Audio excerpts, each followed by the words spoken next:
There is a particular kind of silence that isn't empty. It has weight to it. Texture, the kind of silence that fills a room the way water fills a glass slowly, completely, until there is no space left for anything else. I have lived inside that silence for most of my adult life, and I have learned something that very few people ever figure out. The man who says nothing is almost always the most dangerous man in the room. I was 62 years old in November. My son looked me in the eye at the Thanksgiving table and told me, in front of 17 people, that I had wasted my life. He didn't use those exact words. He never did. My son had always been clever enough to dress his cruelty in the costume of humor, to wrap the blade inside a laugh so that if you flinched, you were the one who couldn't take a joke. But I had known him for 34 years. I understood exactly what he meant, and I said nothing. I picked up my fork, I cut a piece of turkey, and somewhere deep and quiet inside me, I turned off a faucet that had been running for a very long time. Let me go back. I grew up in Dayton, Ohio, in a house where the heat didn't always work in January, and the refrigerator made a grinding noise that my father called its personality. We weren't poor in the way that makes it into movies. We were poor in the quieter, more exhausting way. The way where nothing breaks dramatically. Everything just slowly doesn't work, and you spend most of your energy pretending not to notice. My father drove a city bus for 31 years. My mother worked the front desk at a dentist's office. They were good, honest, tired people, and I loved them completely. And I decided when I was about 14 years old that I was going to build something different. I didn't go to college right away. I couldn't afford it. And I was too proud to accumulate debt for a degree I wasn't sure I believed in yet. Instead, I went to work. I spent 3 years doing HVAC installation and repair, working for a company owned by a man named Gerald who taught me, accidentally, everything I needed to know about running a business by showing me every possible way to run one badly. By the time I was 24, I had saved enough to get my own license and take on my first 2 contracts. I built the company slowly. That's the part nobody wants to hear. There is no interesting story in the slow building. People want the origin myth, the garage moment, the lightning strike idea, the pivot that changed everything. My story wasn't like that. It was invoices, and early mornings, and 15 years of learning the difference between cash flow and profit, between a client who will pay you and a client who will only promise to. I made mistakes. I lost contracts. I had 3 consecutive bad quarters in 2003 that I don't fully like to think about even now. But I stayed in it, and I kept building, and by the time my son was in high school, I had 47 employees and service contracts with 4 regional hospital systems. I also had a divorce. My ex-wife and I had been together since I was 27. She was warm and bright and funny, and for a long time we were genuinely happy. But there is a version of success that costs a marriage, and I didn't see it happening until it had already happened. I worked too much. I was present in the house, but absent in the room, and she needed more than I knew how to give during those years. When my son was 16, she sat down across from me at the kitchen table and told me she thought we should separate, and I didn't argue, because I knew she was right, and because somewhere underneath everything, I had also been lonely for a long time. We were civil about it. We split the assets fairly. She kept the house, the one we'd bought in 2001, the 4-bedroom colonial in the suburbs that she loved, and I had never quite felt at home in. I moved into a 2-bedroom apartment on the other side of town that my son thought was embarrassing. I did not fight him on that. I let him think what he wanted to think. Here is what my son didn't know, and what I never told him. I had, over the years, moved most of my personal wealth into structures that were quiet and invisible, not for any nefarious reason.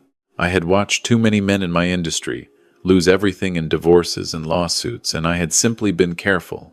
I drove a 2019 Ford F-150 with a dent in the rear bumper that I had never bothered to fix. I wore clothes from department stores. When I sold the majority stake in my company in 2019, the number had 7 digits in front of the decimal point, and I told no one. My ex-wife remarried in 2021. Her new husband was a periodontist named Dr. Randall, who wore quarter-zip sweaters and had a boat he kept at the marina and talked at some length about the boat at every social gathering. He was pleasant enough, I suppose. He was also, by any visible measurement, more impressive looking than me. He had a nice car. He had the boat. He had the kind of tan that comes from leisure rather than working outdoors. My son thought he was extraordinary. That part I could have lived with. What I couldn't live with was watching my son absorb the idea that impressiveness was the same as worth, and then aim that idea at me like a weapon. Over the years, I had helped my son generously, perhaps too generously. When he finished college and decided he wanted to try his hand at starting a specialty coffee import business, I funded the first year of operations without being asked twice. When his apartment lease fell through the month before he was supposed to move in, I co-signed on a new one. When he bought a car he couldn't quite afford, I covered the gap between his budget and what he actually wanted. I did not track these things. I did not keep a ledger. He was my son, and helping him was not an obligation. It was the thing I most wanted to do with what I had built. I should have asked in return, only for respect. I didn't even ask for that. I just hoped for it. By the time he was in his early 30s, my son had the easy confidence of a man who had never truly been without a net. His coffee business had grown into something real, not large, but real. A small importing operation with a handful of wholesale clients and a modest storefront in a neighborhood that was becoming fashionable. He had done genuine work to build it, and I was proud of that. I was less proud of the way he spoke about my work in comparison to his, as though my 40 years of building something in a field he found unglamorous was simply what had happened to me rather than something I had chosen and achieved, as though I was, at best, an example of what a man settles for. His girlfriend had a way of agreeing with everything he said. She was pleasant to my face and, I suspected, less so in their apartment. She called me by my first name in a way that felt less like warmth and more like a quiet refusal to acknowledge any particular hierarchy. That was fine. I didn't need a hierarchy. I just needed the basic grammar of respect. That Thanksgiving was at my son's place. His apartment, which I co-signed on, in the neighborhood that was becoming fashionable. He had done the whole thing, the good dishes, the cloth napkins, a small chalkboard sign in the kitchen listing the menu items as though it were a restaurant. I thought it was charming. I brought a bottle of bourbon I'd been saving and a pecan pie from a bakery I liked. I sat at the far end of the table, next to my brother and his wife, across from my ex-wife and the periodontist. The dinner was good. The conversation was easy. The bourbon helped.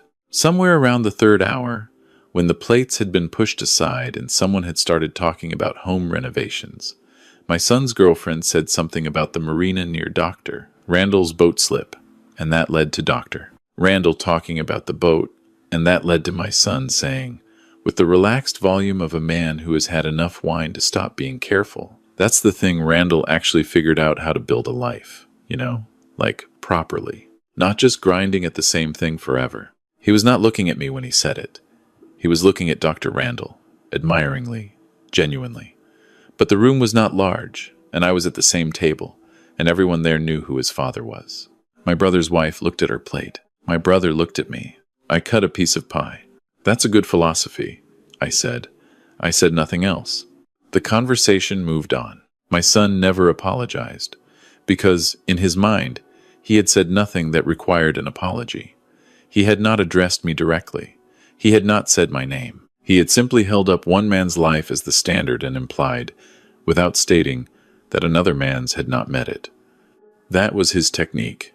That had always been his technique. On the drive home, I did not turn on the radio. I drove in silence down the highway and past the exit for the old neighborhood and past the shopping center where my first service van had broken down 28 years ago. And I thought very carefully and very clearly. I was not angry in the explosive, reactive way. I was something colder, something that had been building for a long time and had finally found its form. I had been generous for 34 years. I thought it was time to stop. The next morning, I sat down at the desk in my home office, not the modest apartment I had let my son believe was my primary residence, but my actual home, the house I had bought outright, in 2,020 inches, a quiet neighborhood, 40 minutes outside the city, with a back porch I liked and a workshop I used on weekends, and I began to make calls. The first was to the bank. My son had a business line of credit, modest, backed by a personal guarantee from me. Nothing dramatic. $80,000 he had access to, and used occasionally for seasonal purchasing, when he needed to buy large shipments before the revenue from selling them arrived. I had never thought about this line of credit as something I was maintaining. I had thought of it as something he was using. On the morning after Thanksgiving, I thought about it differently. I called the bank and asked them to process the removal of my guarantee at the next possible opportunity, in accordance with the terms of the agreement, which gave 60 days' notice. I did not call my son. The second call was to the property management company that held his lease. My son's apartment, which was genuinely beautiful, a 2-bedroom on the 4th floor with a view of the neighborhood's converted warehouse district had, when the original cosign was arranged, been structured in a way that I had the right to exit my cosigner status with 90 days written notice. I had not thought this would ever matter. I sent the written notice by certified mail that afternoon. I did not call my son. The third thing I did was transfer a standing monthly payment I had been making directly into my son's personal account, $3,000 per month, which I had started sending when he was first building the business, and which had, somehow, never stopped to a holding status. Not canceled immediately, just paused, pending review. Then I went to my workshop and built a small cabinet I had been meaning to build for 2 months, and I spent the rest of the weekend in a state of quiet I hadn't felt in a long time. December passed. My son called twice, both times for the ordinary reasons: a question about Christmas plans, a comment about a game he had watched. He sounded normal. He did not mention the standing deposit that had not appeared in his account. I did not mention it either. I asked how the business was doing. He said fine, a little slow. The holidays were always complicated for specialty imports. I said that made sense. We hung up. January arrived. On the 9th of January, my son called on a Tuesday evening, and his voice had a different quality to it. Careful, pre-measured, the voice of a man who has rehearsed what he's about to say. Hey, so did something happen with the deposit this month? It's usually there by the 5th, and I didn't see it. I've been meaning to talk to you about that, I said. A pause. Okay. I've been doing some restructuring of my finances. Going into the new year, I'm pulling back on some of the ongoing commitments I've had. The monthly transfer is one of them. The silence on the other end had texture. I recognized it, because it was the same silence I had sat in at that Thanksgiving table. It is the silence of recalibration. Okay, he said again. Is everything all right? Health-wise, I mean. It was a thoughtful thing to ask, and I noticed that he asked it before asking about the money, and I gave him credit for that. Everything is fine, I said. I just think it's time. You've been building the business for several years now. You're doing well. I mean, it's tighter than it looks sometimes, he said. The line of credit helps a lot for the Q1 purchasing cycle. I know, I said. The line of credit will be changing too. You'll be getting paperwork from the bank. My guarantee is coming off in mid-February. Another silence. Longer. Dad. He hadn't called me that in a while. He usually called me by my name. Are you upset about something? I considered my answer. I think you should build on your own terms for a while, I said. You're capable of it. I think you need to find out that you're capable of it. I could hear him breathing. The lease too? He said. I got a notice from the property company. Yes, I said. The cosign comes off in April. You'll need to requalify on your own or look at other options. I can't requalify on my own with the current business income. You know that. You may be surprised what you can do, I said. We talked for another 15 minutes. He was not hostile, and I respected him for that. He was shaken and working hard not to show it, and I had raised him well enough that he didn't scream or accuse me of anything. He said he needed to think. I said that was reasonable.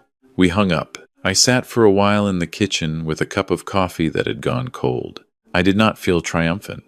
I want to be clear about that. There was no pleasure in the mechanics of it. What I felt was something more like resolution. The particular stillness of a decision made and committed to. February was quiet. My son had a long lunch with me, he suggested it, and I agreed, where he laid out a restructuring plan for the business that I thought was actually quite thoughtful.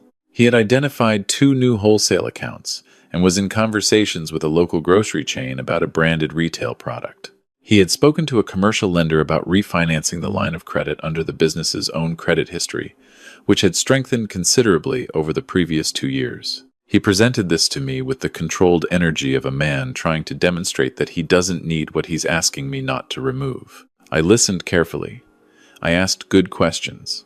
I told him it sounded like a strong plan. I did not reverse any of my decisions. He looked at me for a moment across the restaurant table, and then he nodded, slowly, with the expression of a man absorbing something he hadn't expected. "Okay," he said.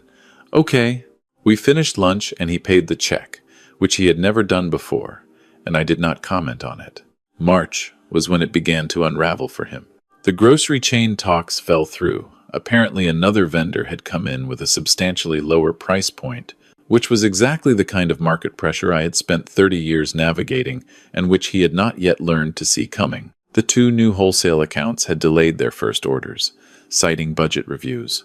The business line of credit, now under the business's name alone, came through, but at a higher rate and a lower limit than the previous arrangement. And his girlfriend, who worked in marketing for a lifestyle brand, had her own financial pressures that I was not privy to, but which I gathered from the tone of their communications were adding heat to the situation. He did not call me for help.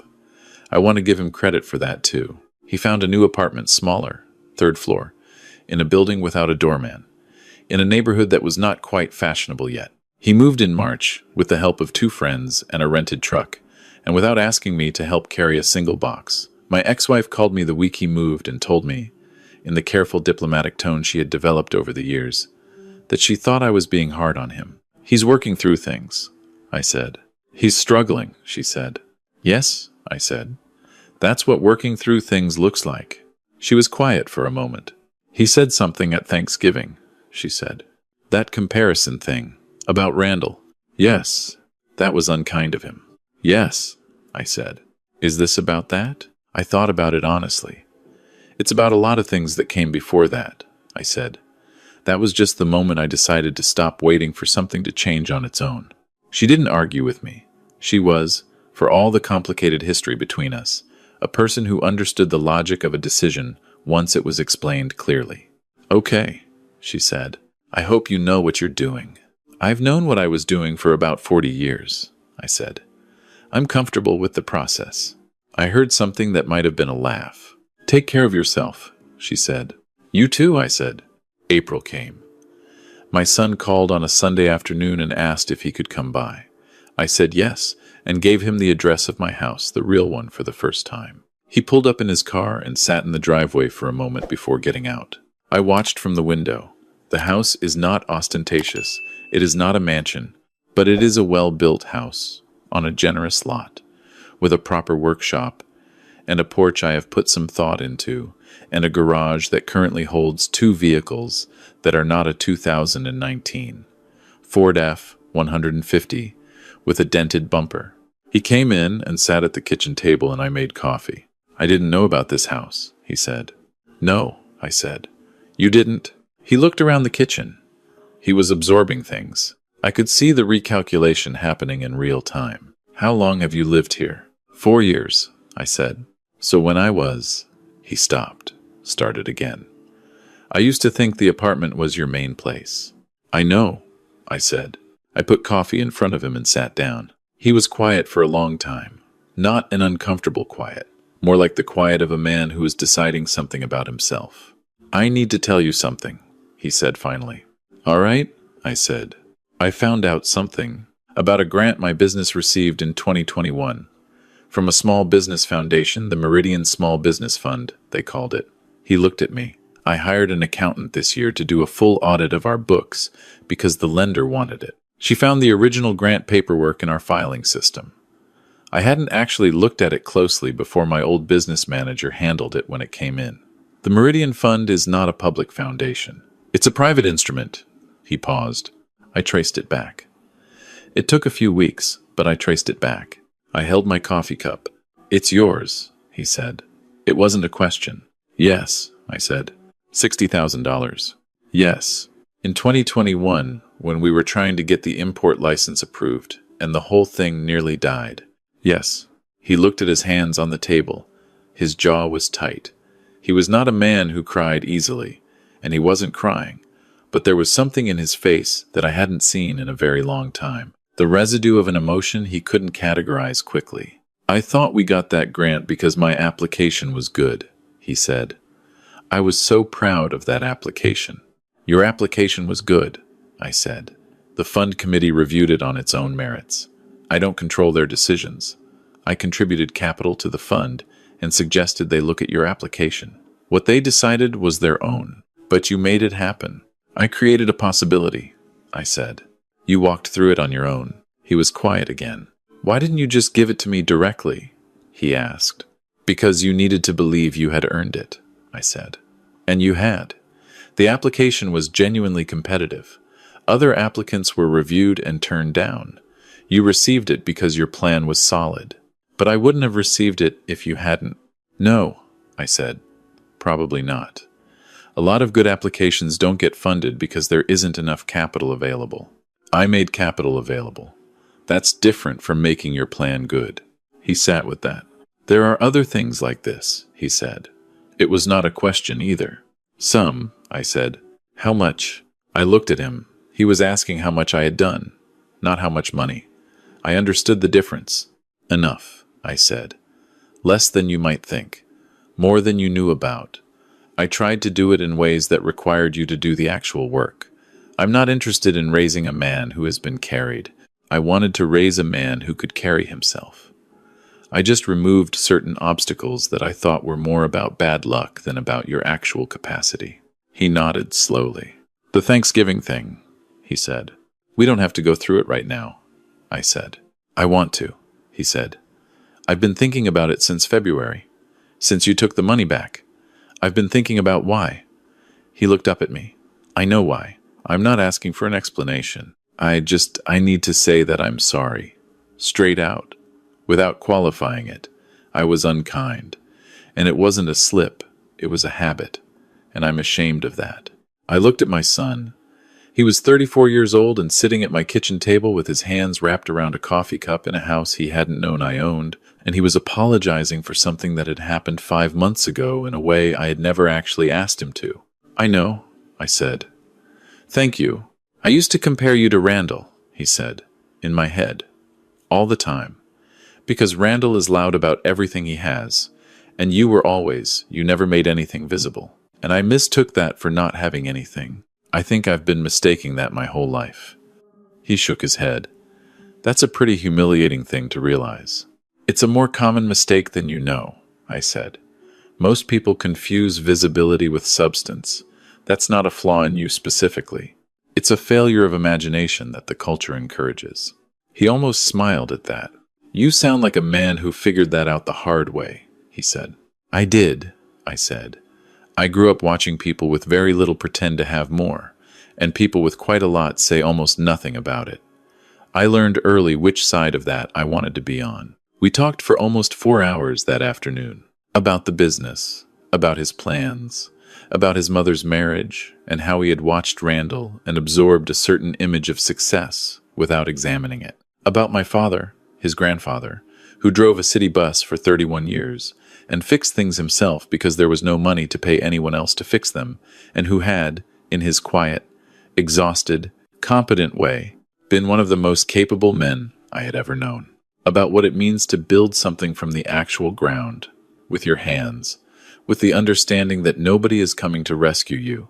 I told him about Dayton, about Gerald and the badly run HVAC company, about 2003, and the 3 quarters that I don't fully like to think about even now. I told him about the morning I sat across from his mother at the kitchen table and didn't argue, because I knew she was right, and about the particular loneliness of a house where 2 people have stopped really seeing each other. He listened. He asked questions. He was, that afternoon, the version of my son that I had always been trying to raise, curious, honest, willing to sit in a hard conversation without looking for the exit. Before he left, he stood in the driveway for a moment. "I'm not going to ask you to put the support back," he said. "I want you to know that. I'm not here asking for that." "I know," I said. "I'm here because I needed to look you in the eye and tell you I was wrong," he said. "That's all." I put my hand on his shoulder. "Come back next Sunday," I said.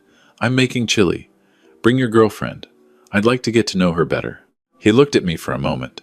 "Okay," he said. "Yeah, okay." He drove away and I stood on the porch until his car was gone.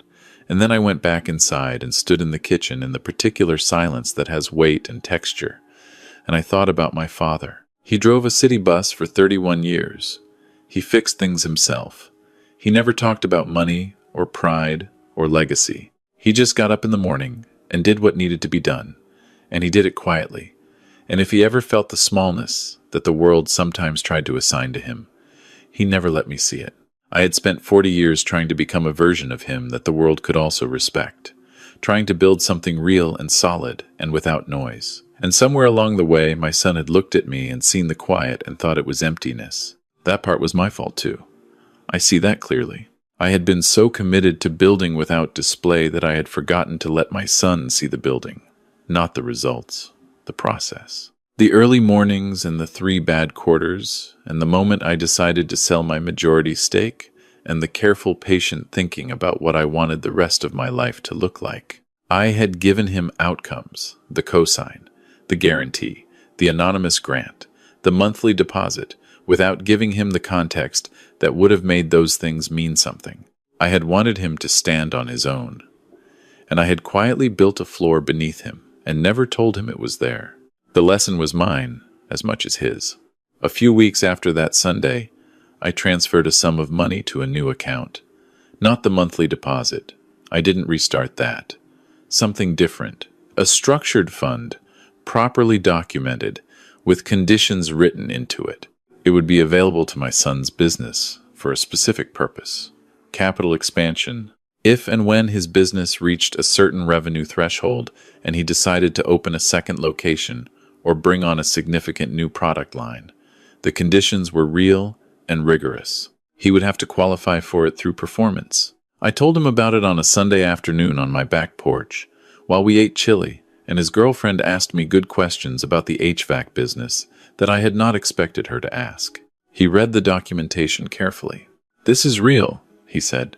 "Yes," I said. This isn't the same as the grant situation." "No," I said. "This time you know it exists. This time you know where it comes from. That changes what it means. The work is still yours. The result is still yours. But you don't have to pretend the net isn't there." He was quiet for a moment. "Why the change?" he asked. "Because I realized that transparency is not the same as dependency," I said. "I was trying to protect your self-reliance by hiding everything I did. That was my mistake. A man can know he has support and still choose to earn his way. Knowing doesn't corrupt the effort. What corrupts the effort is taking it for granted." I looked at him. "You stop taking it for granted. That changes the equation." His girlfriend was looking at me with an expression I couldn't quite read. "He talks about you differently now," she said quietly. "Since February, a lot differently." "Good differently or bad differently?" I asked. "Trying to understand you differently," she said, "which I think is the honest version of good." My son looked at her, and then at me. I went inside to refill the bowl of cornbread, and I stood in my kitchen for a moment, and I thought about how long it had taken to get here. All the years of quiet building, all the years of giving without explaining, all the ways silence can be a strength and also a wall, all the ways a man can be so focused on proving something to himself that he forgets to make sure the people he loves understand what they're looking at. I was not naive enough to think that one afternoon of honest conversation had fixed 30 years of accumulated distance. These things don't work that way. There was more to do. More Sundays. More conversations. More of the slow, patient work of actually being known rather than just present. But I was 62 years old, and I had built things before, and I understood the first principle of any serious construction project. It starts with a solid foundation, and then it just takes time. I brought the cornbread back out to the porch. The afternoon was clear and the light was good, and my son was laughing at something his girlfriend had said, And for a moment, just a moment, I could see the boy he had been at 8 years old, before the comparisons and the distance and the slow accumulation of a lifetime of not saying the right things to each other. I set the bowl down on the table. I sat in my chair. And for the first time in a very long time, the silence between us didn't have weight or texture or the slow, cold pressure of something withheld. It was just quiet, the ordinary, peaceful kind.